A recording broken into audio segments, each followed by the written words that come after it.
महर्षि में ही सत्संग सुधा सागर से। शीर्षक मुक्ति और उसकी साधना। प्यारे धर्म प्रेमी सज्जनों, मुक्ति का अर्थ है छूट जाना। किससे छूट जाना? शरीर और संसार से। जब शरीर और संसार से छूटा जाए तब मुक्ति है। शरीर और संसार का आपस में बड़ा संबंध है। जितने तत्वों से संसार बना है उतने ही तत्वों से शरीर भी बना है। तत्वों के स्थूल सूक्ष्म भेद से जितने ही शरीर के तल हैं, संसार के भी उतने ही तल हैं। शरीर को पिंड तथा संसार को ब्रह्मांड कहते हैं। शरीर के जिस तल पर जब जो रहता है, संसार के भी उसी तल पर तब वह रहता है। शरीर पिंड के जिस तल को जब जो छोड़ता है, संसार ब्रह्मांड के भी उसी तल को तब वह छोड़ता है। इससे यह जानने में आता है कि अगर शरीर के सब तलों को कोई छोड़े तो संसार के भी सब तलों को वह छोड़ेगा।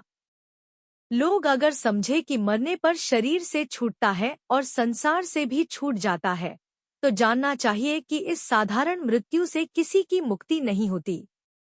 यह एक स्थूल देह देखने में आती है, किंतु इसके भीतर 3 और शरीर हैं, जिन्हें सूक्ष्म कारण तथा महाकारण शरीर कहते हैं।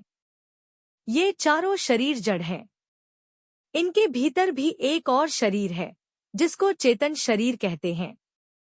कबीर साहब तो 6 प्रकार के शरीर मानते हैं, जैसे उनके इस शब्द से ज्ञात होता है।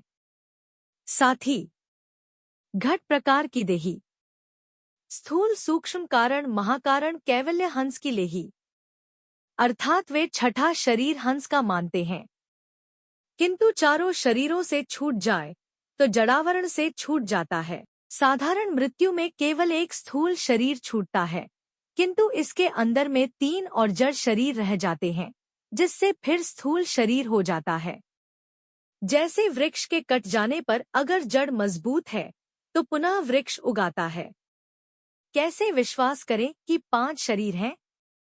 हम देखते हैं कि यह स्थूल शरीर है, किंतु किसी भी स्थूल का बनना तब तक संभव नहीं है जब तक सूक्ष्म न हो, अर्थात बिना सूक्ष्म के स्थूल नहीं हो सकता है, और सूक्ष्म भी बिना कारण के नहीं हो सकता। इस घर में आप लोग हैं, यह स्थूल है, किंतु यह स्थूल घर तब तक नहीं बना जब तक कि इसका चित्र पहले मन में नहीं आता। पहले मन से बनता है, पीछे कागज पर नक्शा खींच लेते हैं, फिर घर बनता है। बिना कारण के कार्य नहीं होता, इसके बिना सूक्ष्म नहीं बनता। कारण भी एक ही हो तब तो अनेक कारण हैं। इस तरह सब कारणों को एकत्र कर देखें तो वही महाकारण कहलाता है। संसार में कारण उत्पन्न होते जाते हैं और घर बनते जाते हैं। एक बर्तन बनाने में जितनी मिट्टी लगती है वह एक बर्तन का कारण है। सब बर्तनों के कारण वही नहीं है।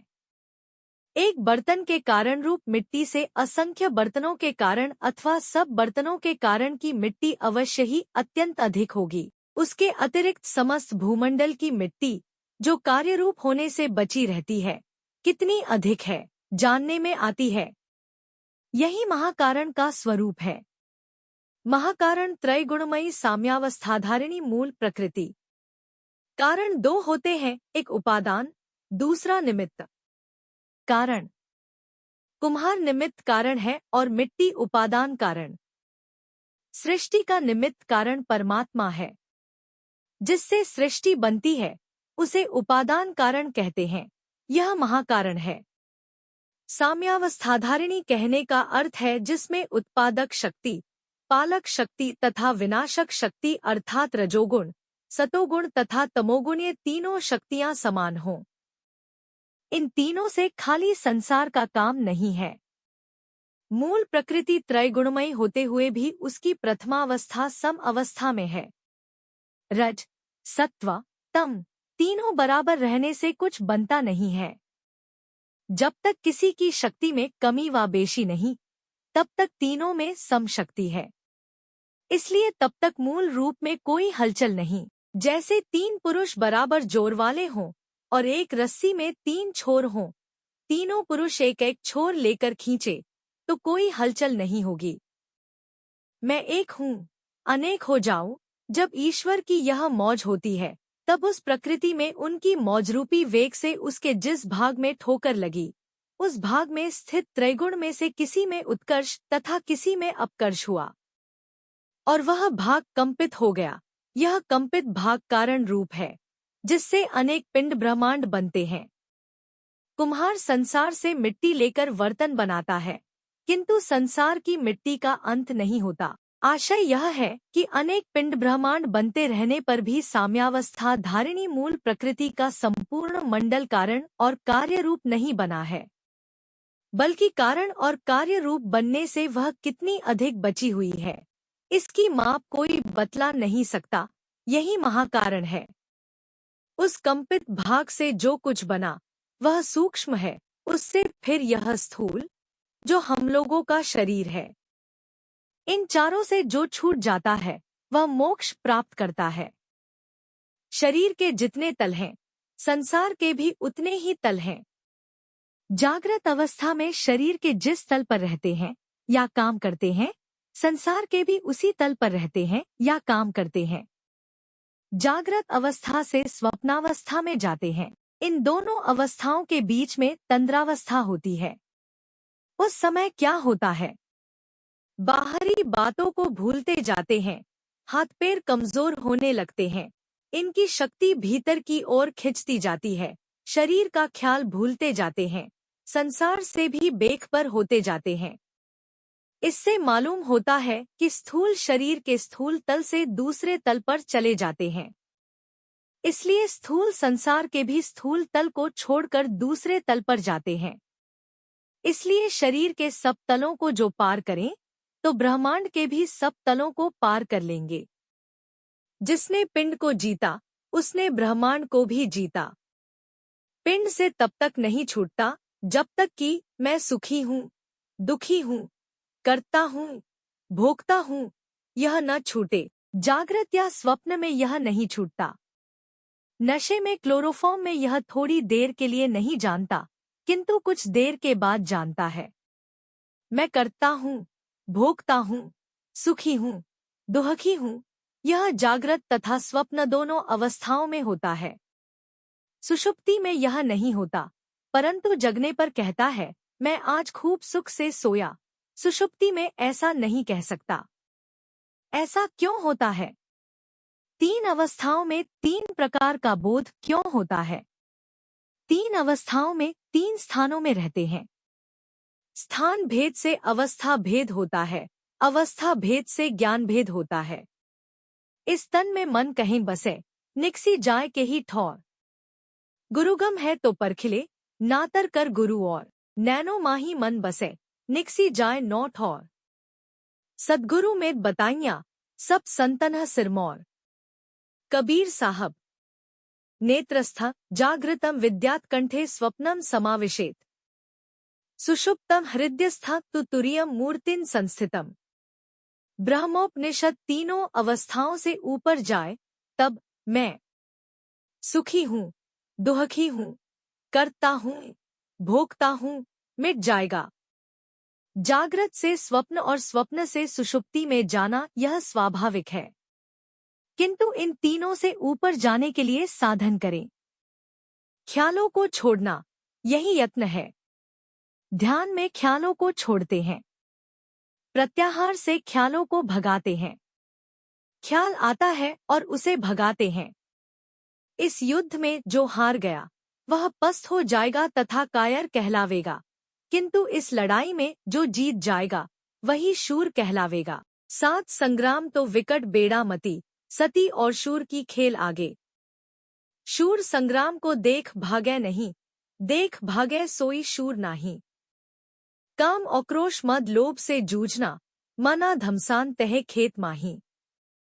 सांच औशील संतोष शाही भये, नाम शमशेर तहे खूब बाजे।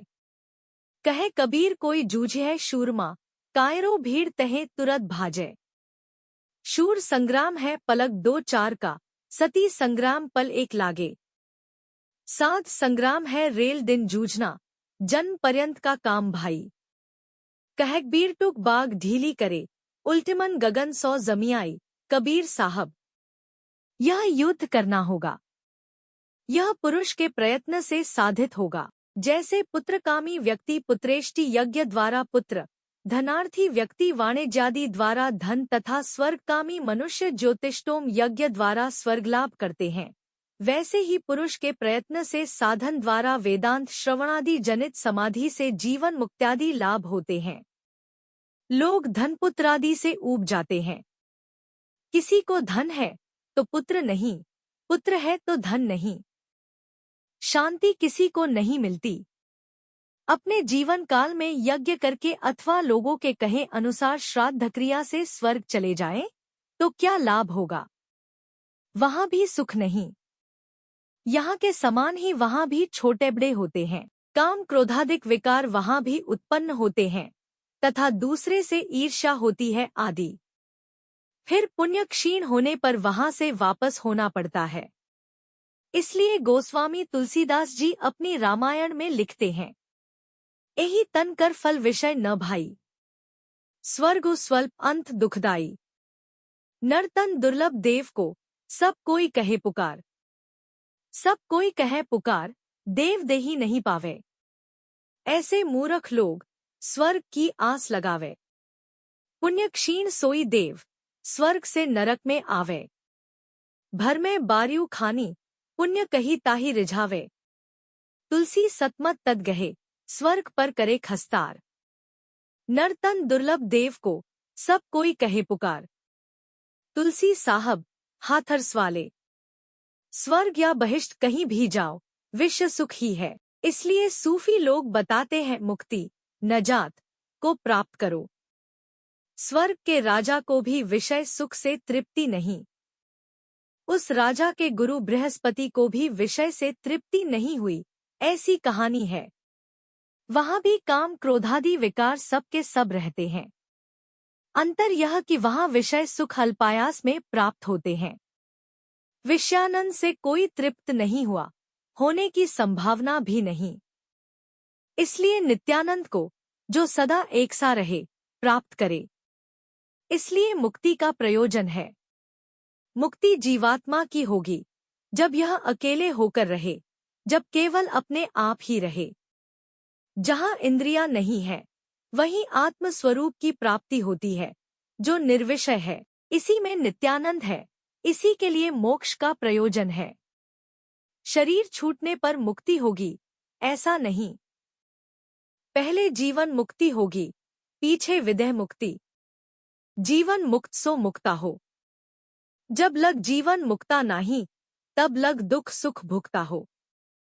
कबीर साहब। जीवत छूटे देह गुण, जीवत मुक्ता होए।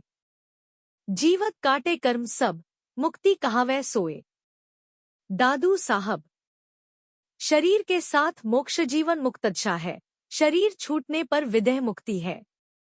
मोक्ष पाने का साधन करें व परमात्मा को प्राप्त करने का साधन करें, दोनों एक ही बात है। स्थूल सूक्ष्मादि सब आवरणों से जहाँ छूटे वही मुक्ति है। जिमी थल बिनु जल रही न सकाई, कोटि भांति को करे उपाई। तथा मोक्ष सुख सुनु खगराई, रहन सकई हरि भक्ति बिहाई। गोस्वामी तुलसीदास जी। शक्ति भक्ति को छोड़कर मुक्ति अलग नहीं रहे। राकाप्ति बोडसोही, तारागन समुदाय। सकल गिरिन्ह दब लाइए, बिनु रवि राति न जाए। ऐसे ही बिनु हरि भजन खगेसा, मिठही न जीवन केर कलेसा। श्रवण ज्ञान के बाद मनन ज्ञान, फिर निदिध्यास ज्ञान और तब अनुभव ज्ञान। श्रवण ज्ञान कहते हैं सुनने को, मनन ज्ञान कहते हैं सुने हुए विषयों को विचारने को। निदिध्यास ज्ञान कहते हैं सुने तथा विचारे हुए विषय को अमल में लाने को, अर्थात उसकी प्राप्ति के लिए यत्न करने को। तथा अनुभव ज्ञान प्रत्यक्ष ज्ञान को कहते हैं, जिसके बाद और ज्ञान नहीं है। श्रवण ज्ञान अग्नि के समान है, जो मायारूपी जल के बरसने पर बुझ जाए। मनन ज्ञान बिजली के समान है, यह जल से तो नहीं बुझता, किंतु यह चंचल है, इसमें स्थिरता नहीं है। निदिध्यास ज्ञान बड़वानल के समान है, बड़वानल समुद्र में रहता है, समुद्र को मर्यादित रखता है, किंतु समुद्र के समस्त जल का शोषण नहीं कर सकता। उसी प्रकार निदिध्यासज्ञान माया को मर्यादित रखता है, किंतु इससे संपूर्ण माया का नाश नहीं होता।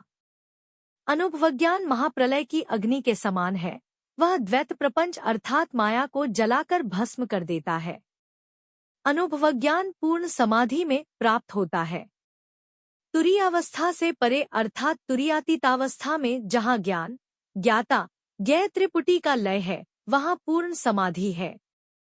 यह अवस्था प्राप्त करने वाले पुरुष की सदा सहज समाधिवस्था बनी रहती है। साधो सहज समाधि भली, गुरु प्रताप जा दिन से जागी, दिन दिन अधिक वली। जहे जहे डोली सो परिक्रमा, जो कुछ करों सो सेवा। जब सोवो तप करें दंडवत, पूर्जी और न देवा। कहाँ सो नाम सुनो सो सुमिरन, खावम पिया सो पूजा। गिरा उजाड़ एक सम लेखों, भाव मिटावा दूजा। आखन मूंदो कान न संधो, तनिक कष्ट नहीं धारो। खुले नयन पहचानो हंसी हंसी, सुंदर रूप निहारी। शब्द निरंतर से मन लागा, मलिन वासना भागी। उठत बैठत कभूर न छूटे, ऐसी ताड़ी लागी। कहे कबीर यह उन्मुनी रहनी, सो परगट कर गाई। दुख सुख से कोई परे परम पद, ते ही पद रहा समाई। यही अप्रोक्ष ज्ञान है, यही अनुभव ज्ञान है, इसी से तृप्ति हो सकती है। इसके अतिरिक्त कितना हूँ पढ़े लिखे, बके व्याख्यान दे, किंतु यह अवस्था नहीं आ सकती। चित्तवृत्तियों के या ख्यालों के रोकने के विषय में अब विशेष प्रकाश डाला जाता है। हे बीजे चित्तवृक्षस्य प्राणस्पंदन वासने, एकस्मिंश तयोः क्षीणे क्षिप्र वे अपि नश्यता। अर्थचित्तरूपी वृक्ष के दो बीज हैं, प्राणस्पंदन और वासना। इन दोनों में से एक के क्षीण हो जाने से दोनों ही नाश को प्राप्त होते हैं। व्याख्या जैसे एक बीज में दो दालें होती हैं, उसी प्रकार चित्त के बीज की दो दालें प्राणस्पंदन और वासना है। इसमें एक तो प्राण, दूसरा प्राणवायु, दो बातें हैं। फेफड़े में संकोचन विकासन होता है, इसी से श्वास प्रश्वास की क्रिया होती है। संकोचन विकासन की जो शक्ति है वह प्राण है। चेतन शक्ति ही प्राण है। फेफड़े से इसको विशेष संबंध है। जिस वायु को प्राण से संबंध हो उसे प्राणवायु कहते हैं। यहाँ प्राणस्पंदन को बंद करने के लिए कहा गया है। यह कैसे होगा? किसी हिलती हुई चीज पर आप बैठिए, अगर आप में विशेष शक्ति नहीं रही तो आप भी हिलिएगा, किंतु आप में विशेष शक्ति हो तो हिलती हुई चीज को भी आप बैठा देंगे। इसी प्रकार वायु का हिलना बंद हो सकता है, रुक सकता है। वायु को सम रखना अर्थात सुषुम्ना में वायु रखना। जो श्वास को नासापुट के भीतर रखता है तो उसको ध्यान अच्छा लगता है।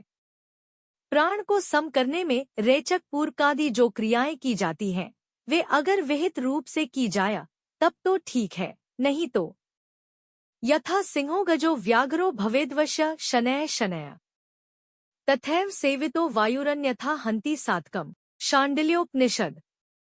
अर्थात जैसे सिंह, हाथी और बाघ धीरे धीरे काबू में आते हैं, उसी तरह प्राणायाम वायु का अभ्यास कर वश में करना भी किया जाता है।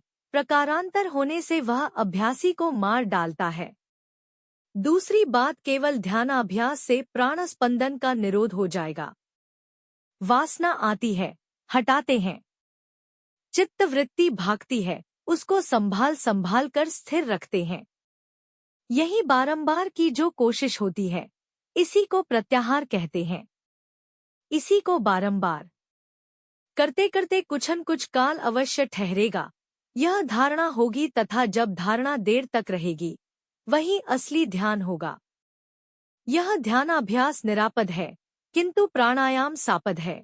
किसी बात को मन लगाकर सोचिए तो सांस की गति मंद पड़ जाती है। कोई चंचल काम करने पर, काम क्रोधाधिक से उत्तेजित होने पर श्वास की गति तीव्र हो जाती है। मन की स्थिरता में श्वास भी स्थिर होता है। मन को कितनी दूरी पर स्थिर करने से प्राण की गति रुकती है, यह भी लिखा है। द्वादशांगुल पर्यन्ते नासाग्रे विमलेम्बरे संविदृशि प्रशाम्यन्त्या प्राणस्यन्दो निरुध्यते। शाण्डिल्योपनिषद। अर्थात जब ज्ञान दृष्टि सुरत चेतन वृत्ति नासाग्र से 12 अंगुल पर स्वच्छ आकाश में स्थिर हो तो प्राण का स्पंदन रुद्ध हो जाता है। इन दोनों प्राण स्पंदन बंद करने तथा वासना परित्याग करने में जो अच्छा लगे कीजिए। अगर आपदा से लड़नाज गड़ना है तो प्राणायाम कीजिए, अगर लड़नाज गड़ना नहीं है तो ध्यानाभ्यास कीजिए। अवासंतवात्सत्तन यदा न मनुते मना अमनस्ता तदोदेति परमोक्षम प्रदा। अर्थात मन जब वासनाविहीन होकर विषय को ग्रहण नहीं करता है तब मन का अस्तित्व नष्ट हो जाता है और परम शांति का उदय होता है। व्याख्या संकल्प विकल्प कारक ही मन है। जब मन गल गया या लीन हो गया तो शांति किसने भोगी? वह पदार्थ जो मन से परे है, मन जिसे जान नहीं सकता। आप मन से परे हैं, आपको स्वयं वह शांति प्राप्त होगी। मन बुद्धि चित हंकार की है त्रिकुटी लग दौड़, जन दरिया इनके परे ब्रह्मा सुरत की थौर। दरिया